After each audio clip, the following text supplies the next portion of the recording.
to get started. So we have people participating on Zoom and in real life. Thank you for being here. I'm Megan Houston. I'm with Palm Beach County's Office of Resilience and been with the county since 2018. Just really excited to be working on this project and coordinating and supporting other municipal work.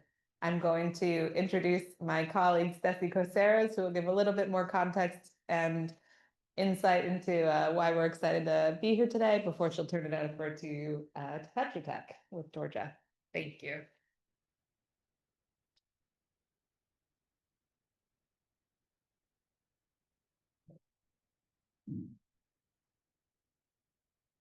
Good afternoon, everyone. My name is Steffi Caceres. I am a resilience and sustainability analyst for the Palm Beach County Office of Resilience. Again, thank you so much for everyone that's here today and joining us online to discuss the flood and sea level rise risk assessment for the village of Palm Springs. We sincerely appreciate you taking the time to join us and to share your insights on this critical project. Community engagement is a top priority for the Office of Resilience. Your participation is essential for two key reasons. First, it ensures our ability to keep you informed about the potential risks facing our county and the type of work that we're doing to address them. And second, and just as importantly, it allows us to learn directly from you about your community's specific needs, concerns, and priorities as they relate to flood and sea level rise resilience. So today we aim to give you an overview of the project's goals and learn more about what flooding risks you are currently experiencing and where your concerns are for the future. We're going to use this feedback to develop a flood and sea level rise risk assessment report, which will help us prioritize flood adaptation projects and make the village of Palm Springs eligible for flood adaptation funding from the state of Florida. Your local knowledge and perspectives are vital as we work to build a more resilient village of Palm Springs for the future. Now I'll pass it off to Georgia and the Tetra Tech team to get us started, and there will also be an opportunity for questions and discussion throughout the session. Thanks.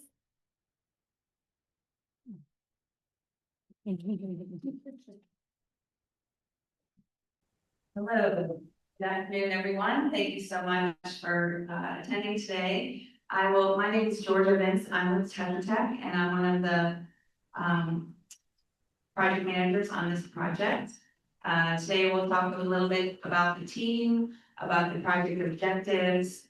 We want to ensure that we capture the local knowledge here, and talk about some stakeholder outreach. Then we'll talk about the next steps, and we will take any questions. So on the team and with us here today is Erin Dede, PA. She's a local planner and attorney. We have S.A. Nelson, who is our IT and technical team that is putting together the video and Zoom capabilities. And we have Clearview Geographic, which is a small GIS firm that supports the work. Again, Palm Beach County and Palm Springs have been a part of our steering committee on the project, and we look forward to their continued input as we progress. The main purpose of this project is to evaluate flood risk. And to do that, we will develop a cohesive strategy to identify the specific flooding vulnerabilities, assess those flooding hazards, and ensure we comply with state legislation. And then the intent is that we'd like to help guide the needs of the community today and in the future. This vulnerability assessment, as we develop it, will support the opportunity for the community to apply for additional grant funding for implementation projects. I'm going to turn it over to Garrett now to talk through some of the resilient Florida criteria. Oh, okay. I'm happy to be with you this afternoon. I'm going to talk a little bit about the requirements for these vulnerability assessments. The state of Florida initiated legislation in 2021 to help communities start preparing for the impacts of flooding and in particular sea level rise. That program since 2021 has put over $1.8 billion into the pockets of local communities, cities and counties across the state.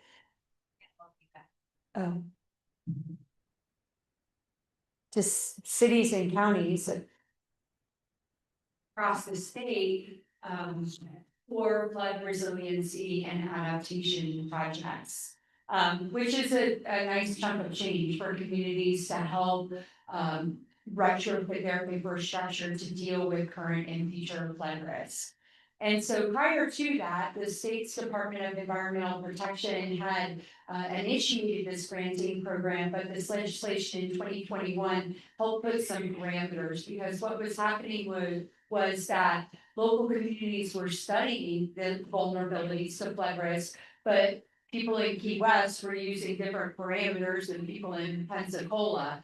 And so the data that was coming out of these studies wasn't consistent across the state. So one of the things that the legislation did was make sure that we had consistent outcomes from these vulnerability assessments. For instance, we had to study the same flood projections and use the same sea level rise projections.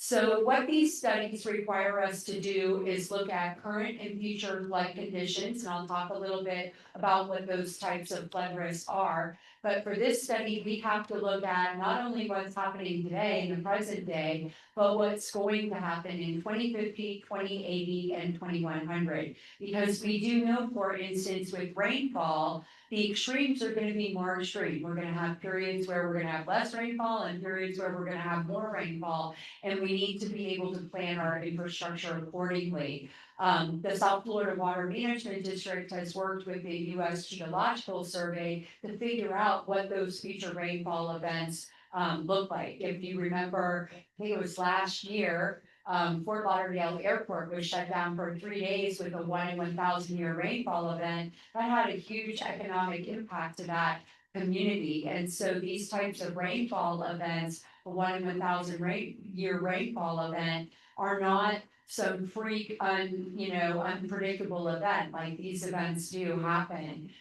For instance, if you live on the coast, we know that during fall season, that's when the tides are the highest. So you'll see streets flooding, we call it sunny day flooding, and drainage systems that rely upon that capacity downstream to discharge become backed up, and we see more flooding in our communities. So we will collect information on the community's assets. Palm Springs, you are a dense community, you've got a lot of stuff. You've got a lot of roads, you've got buildings, you've got stormwater structures, water, wastewater facilities, and other private assets within the community, such as medical centers that need to be protected in these flood areas. And so I'll talk a little bit about what those assets are. And so what we do is we look at high priority areas where you have a lot of those community assets, but they are subject to either current or future flood risk at the same time. And those are the higher priorities that we want to start protecting and looking at what assets are within them that we may need to adapt.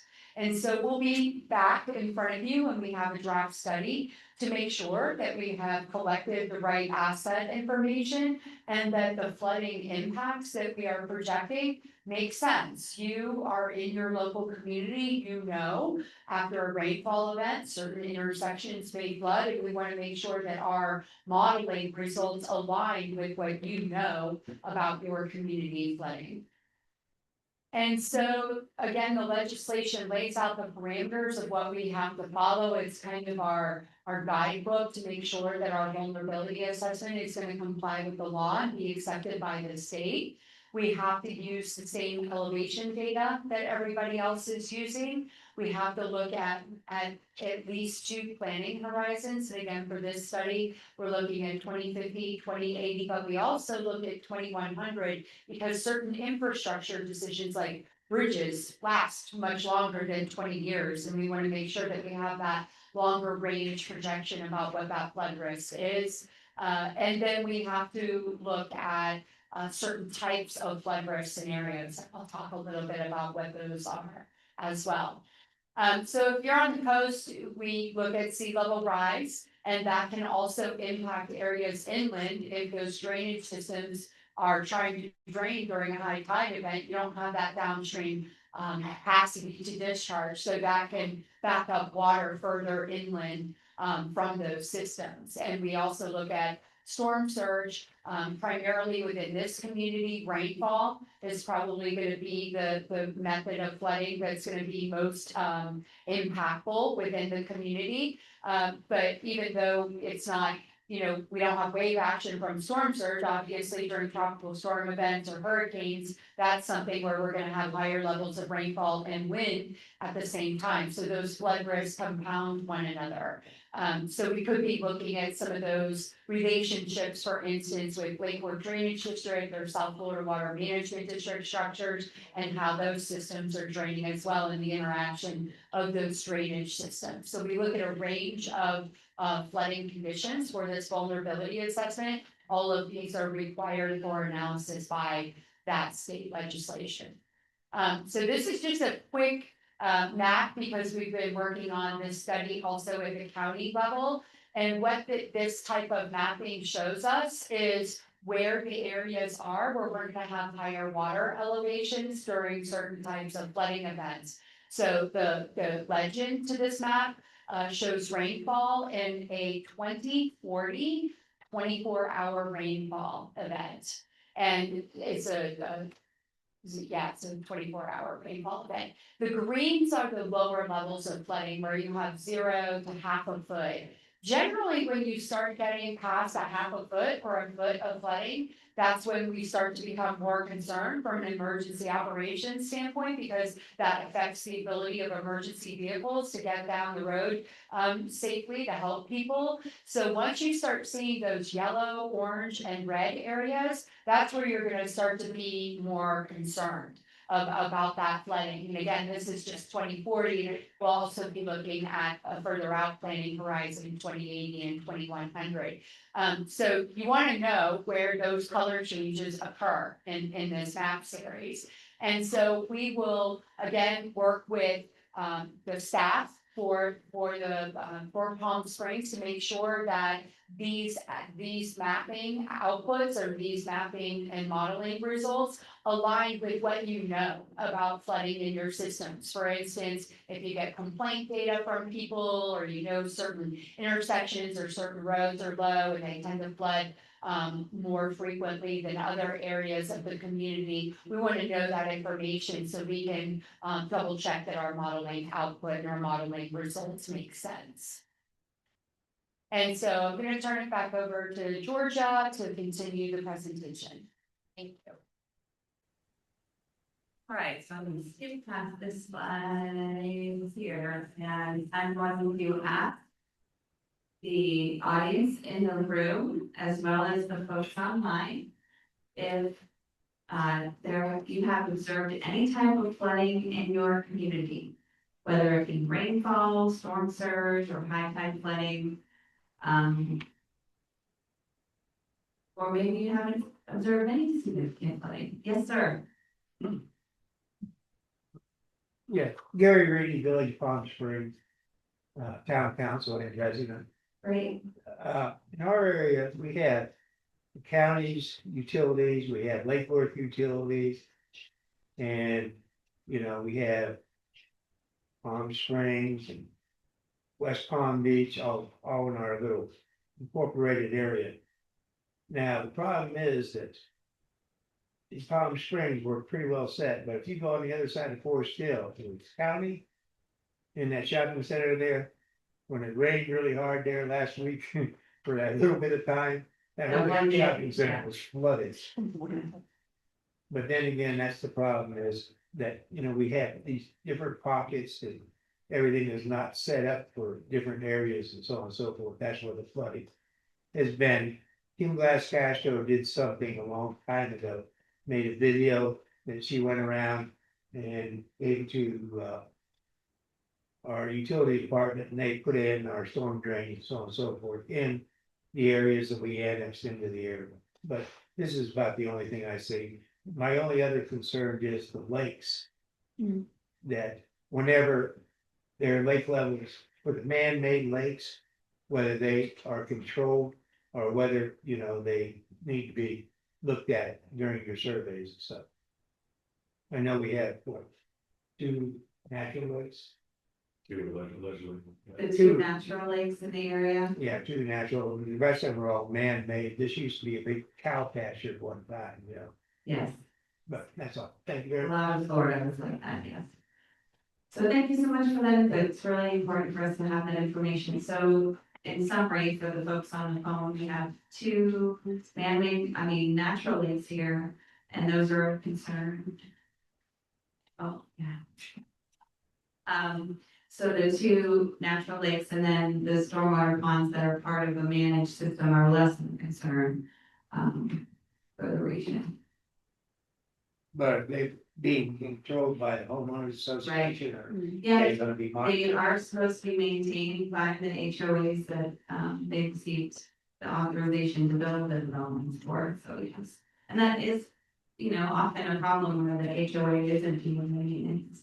Because it's an expense that they did. So. We have the that's online, folks online, if you want to enter anything into the chat about flooding that you observed in your community, that would be great.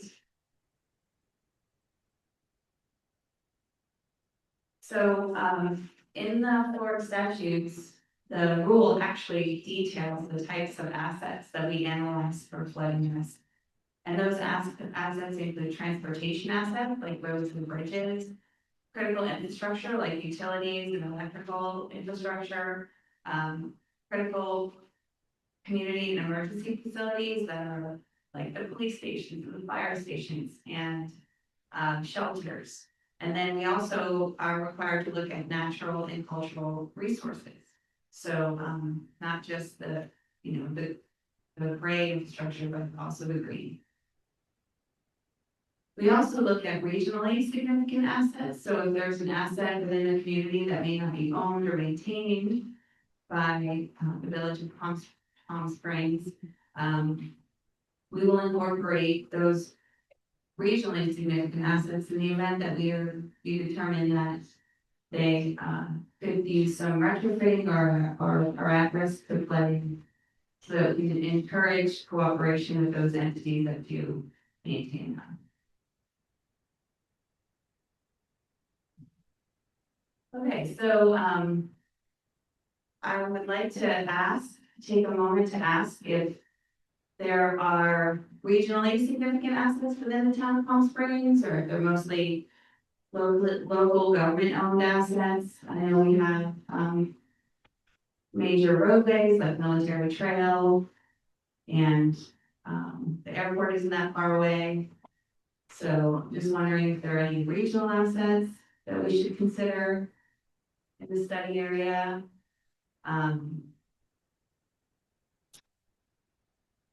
We will, yes, sir.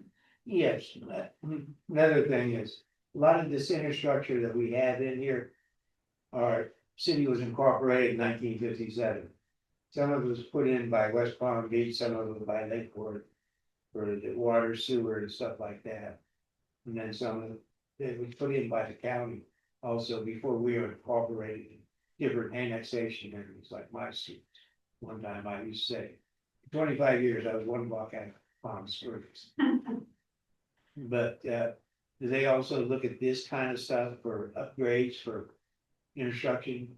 Yes, so water and wastewater specifically, if that's what you're talking about, we certainly do include those assets within our analysis, yes. And even if it's not owned or maintained by the city of Palm Springs, we incorporate it into the report so you know what assets might be at risk.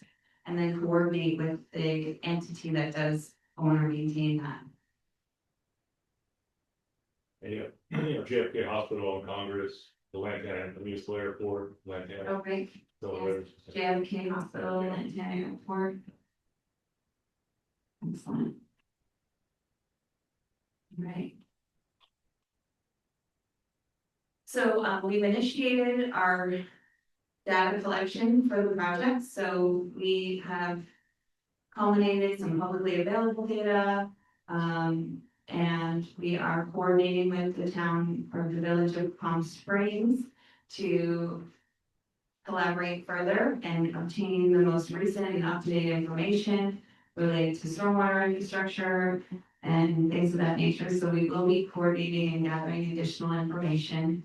Once we have all the data collected for the village, we will then initiate the flood analysis, analyzing all the different scenarios that Aaron explained and how those assets are impacted or could be impacted in the future by those different flood scenarios. We'll determine which assets are sensitive to those flooding scenarios. Some things are a higher priority because they're either more critical or they'll be impacted sooner. And then we will identify some focus areas where we really need to initiate some planning to retrofit in that particular area. And then we will prepare the vulnerability assessment report in compliance with all the DEP standards. And we will prepare the maps, the flood maps and the asset maps to include in the report, the tables with the prioritized data. And all of that will be drafted and presented back through to the community via a public meeting like this one. And we will take any additional feedback and input at that time as well and incorporate it into a final vulnerability assessment report. As I mentioned, the project has a steering committee, and those steering committee members help with reviewing the project goals, reviewing methodologies of the modeling, assisting in identifying the available data, and additionally identifying community assets. They'll also help with reviewing the findings of the report and help us with developing the recommendations.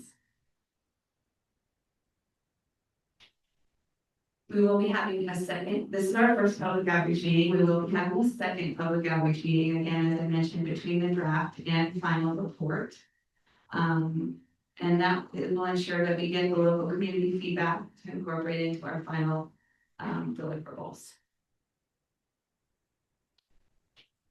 So from there, we will identify any, from after data collection, we'll identify any data gaps, do the GIS modeling, identify the flooding focus areas, and then bring back the draft results to the public. And those are our next steps.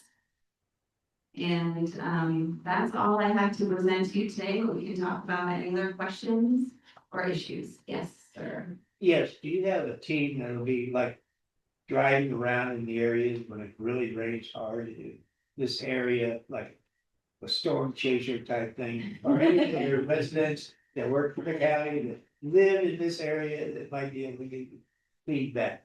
They don't know what's Desi on that task. Yeah. We don't have that in our scope of work, but we do recognize that there are a lot of reporting tools that the community can have access to. The flooding survey, the one on your right, is the county's flood reporting tool that if you put your camera up to it, or you can go to their Palm Beach County website and you can actually click on a map where you observe flooding and submit a photo. And that's one way the county does do try and collect additional data about specific areas that experience flooding. How about my gentleman who's right next to me, the director over there of maintenance? Would he be able to use his trucks and everything to send feedback to you? Sure, absolutely, absolutely. Happy to get feedback. Either through the app or through email or whatever you have my number. Yes. How often do you conduct this type of workshop before, how often you collect this data? We will be holding more workshops in the community. The vulnerability assessment cycle is about every 5 years. So the state of Florida has they do an annual report associated with the infrastructure adaptation plans that they've approved. And then every 5 years, they do a new analysis, a new flooding analysis. So we'll be able to update this through time. That's kind of the plan. Okay. Yes, sir. One last question. On some of these shows I watch on TV, nature and everything, we talk about the iceberg melting, the sea level rising and everything. Tell me Florida is going to be underwater in 35 years. is what they were saying on some of these documents. So there are some uncertainties about the future. But we do recognize that the trend is that sea level is rising. So NOAA, National Oceanographic and Atmospheric, they do their sea level rise projections, they do the analysis, and they project the sea level rise curves to the future. They do a low projection, intermediate projection, and a high projection, because there is some uncertainty. And so that's the data that we use to incorporate into the vulnerability assessment report itself. And you take it also to get guides. Yes, absolutely. We do a tidal analysis about how often tides come up and how high and how often we get king tides. And we identify the days of flooding that certain properties are expected to experience with that high tide flooding and sea level rise. That answer your question? Yeah. Thank you. Sure. Anybody else have any questions, or do you have any questions in the chat online? Feel free to type in a question. If you have a question online.